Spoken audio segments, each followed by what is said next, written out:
Hey there, welcome to Between Two Moose, a place where we get to debate trends and topics tied to teaching and learning, with technology specifically. Hi, I'm Chris Sessums. I'm Director of Academic Affairs at D2L, and today we're talking about student success. What is student success? Is it simply passing a test or earning a diploma or a degree?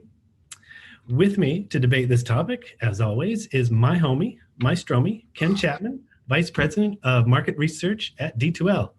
So Ken, student success, what's the fuss? Thanks, Chris. Yeah, it's awesome to be doing episode 2 of Between Two Moose. Thanks for joining us today.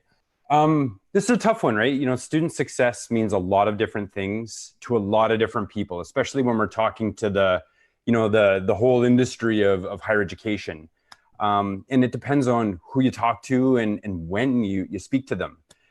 So seeing as though, I don't come from the hallways of education, but I can smell the chalk on you from here, Chris. Why don't you start us and you give your definition and then I'll give mine.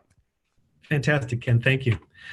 Yes, and welcome everyone to episode 2. We're really delighted to be here.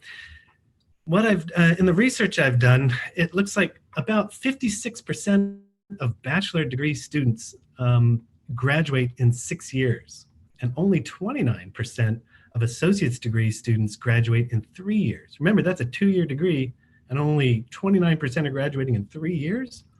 So, and among low-income students, completion rates are even more dismal. So what does it take for students to pass their courses, return to their studies each term, and graduate with a degree prepared for a career or further study, citizenship, a lifelong learning? For me, student success starts with addressing students' particular needs first, right? Which runs from getting into the right courses, finding the right courses for them, to the support that they receive throughout their matriculation.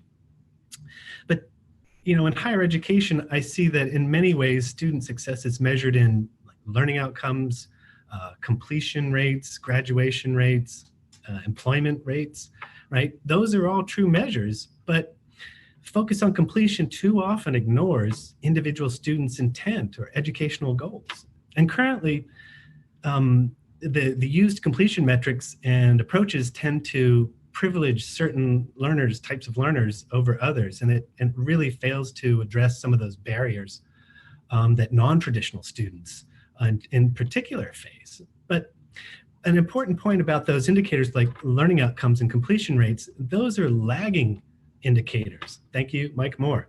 That is, they're only telling us important information after the fact, not before. So seriously, how are those really helpful indicators to support students throughout their matriculation process? Yeah, well said. I mean, for me, when I think about student success, I always think about it in terms of, the different lenses or the different layers that we need to think about.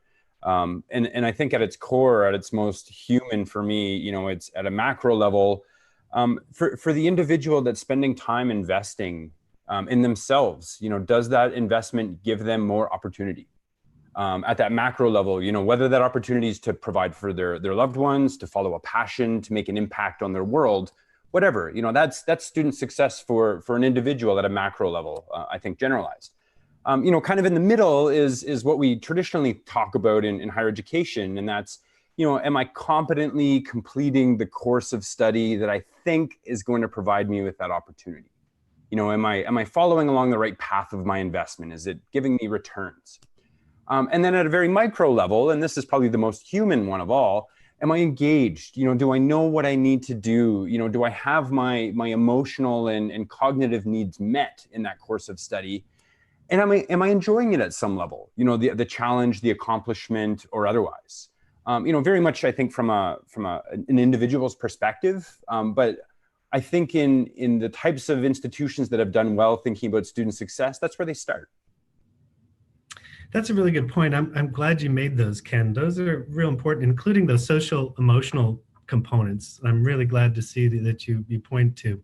So if you're just joining us, welcome to Between Two Moose. I'm Chris Sessums, Director of Academic Affairs at D2L, Desire to Learn.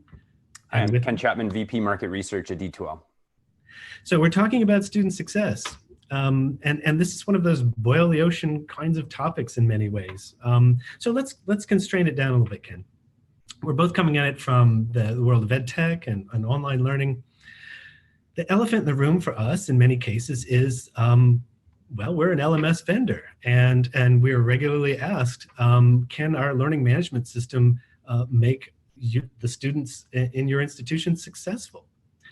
And I always pause and I go, no, the LMS cannot make your students successful, but it could help you be more successful at delivering what your students need most. Yeah. What are some things, Ken? I'm sorry. What are some of the things that you know that you see some of the hallmarks that we can tackle here? Yeah, I'm glad you asked, Chris, and I'll share what I've learned from the educators I talk to. I'd love to hear through comments and now or later on what your ideas are and what some of your practices are as well. But I think the things that ed tech and learning technologies are helpful with in terms of setting up that course of study for student success is environment. Make sure that the student has an always on, always available environment, particularly in our connected age, with our really learners at any age at this point. They expect always on, they expect mobility and everything. Clearly defined objectives. What am I supposed to be learning? How am I expected to show that? And what are the ways that I'm going to have the opportunity to demonstrate that knowledge? And connect how the activities and the elements of the course are relevant to that. Give me the why is always really relevant. And the nice thing about technology is you can allow different people to explore a concept in a different way and do that at scale by automating some of those things. Let the individual bring in themselves. Let them bring in aspects of their experience and their take on a concept that matter to them, so they can use that to connect to the materials and their learning objectives. Recognize their progress, their achievement, their struggles. Give them that sense that somebody is vested in their success and cares and wants to nurture them towards that. That has a real powerful psychological impact. And use data, build processes around data to continuously improve, how you design, develop, deliver, and analyze your learning experiences, soup to nuts, the whole continuous improvement process. And one of the things that we learn really quickly from data, looking at data, is, allow your students to make use of all of those great student services that they have access to. Centralize those, make discovery of those easy to do and in line with things they might do in their academic work in a learning system. Student services are often underutilized and are a very powerful way for students to help take their own role in being successful. What I miss, Chris? Ken, you triggered a lot of things for me there. One of them that I want us to come back to at another Between Two Moose is the whole data story, because that's one that I think is really important to really unpack in more detail. But what you shared, Ken, makes clear sense. And I know that people's definitions change over time, and the meaning is different for different people at different times, and different stakeholders have different needs. But the bottom line is, I feel like it's the healthcare industry. The bottom line for the healthcare industry is patient care. And I feel the same should be done for student success. The bottom line for any institution should be student success, right? And design for that, develop for student success, deliver for student success. And as you said again, and I want to reemphasize that data piece, really looking at it holistically. You can't just look at it in just one component. Data is one component of the whole process, but it's a real important one for us to remember that we focus back on. Yeah, and Chris, that gets me thinking around, let's not leave faculty out of this conversation. They have a really difficult job here in terms of employing technology effectively, reaching individuals at all of these different levels. So as institutions, we can be leveraging data and understanding, how can we make sure for faculty they've got that easy experience? How can we ensure that some of the barriers that may be in their way are limited? If you want to make sure that your content is accessible and available on mobile devices, give your faculty templates. Let them start from something that's already compliant, and let them just focus on the tough enough challenge of connecting concepts to their students and their learners. No, I couldn't agree more. And I know I'm curious to see if we've got any question from our viewers there. I want to say shout out to Jonathan Sereni and Holly Whitaker and Alfredo Flores. Thank you for joining us today. So, any questions? I see one question has come across. Is it possible to measure student happiness? And should we? Ken, what do you think about that? I absolutely think we can. As humans, we're emotional beings, and I think understanding an individual's mindset, one helps really understand, what are the things that ignite that passion and that energy for students that makes them want to continue learning.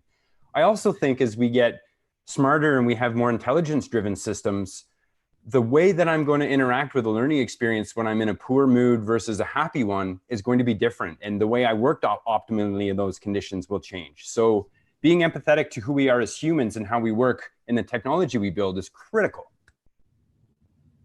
I would agree. It's a real interesting point. I mean, thinking about happiness, I tend to think about, some days I'm happy and some days I'm not so happy, but I found the term contentment, right? The one that I found to be the middle ground for happiness, and said, if I'm content, but gauging student emotional responses, I think I'm glad that point was raised. I think that's a real critical part of the process.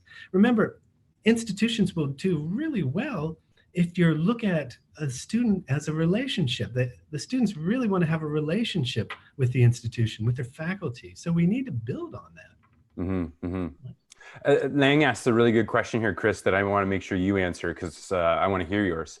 How can we measure student success when they're doing teamwork assignments?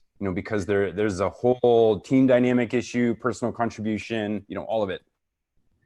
That's a great question, Long. The thing that immediately popped out in my head as I thought about that, just sort of first take, is that if you're thinking about team assignments, it's real important to structure that assignment so that all participants have very clear roles in that process, so that they know what's expected of them, and that way they can meet those objectives in that way. So you have to be really clear on your expectations of each of those roles.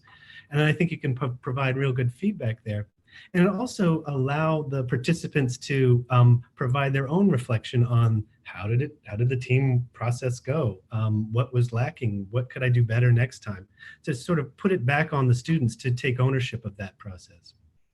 To that end, Chris, I guess the students could be part of defining their own roles and reciting that back even, right? Absolutely. Absolutely. Great. Well, so one other thing I just want to leave you with is talk to your students. Ask them what student success means for them, and ask them what's not clear. They'll tell you. They've got lots of great stuff to say. Thank you, everybody, for your questions and engagement today. We'd love to see you again on an additional Between Two Moose episode. If you have other ideas for topics for us to cover or questions, please hit us with those. Absolutely. Click like and share.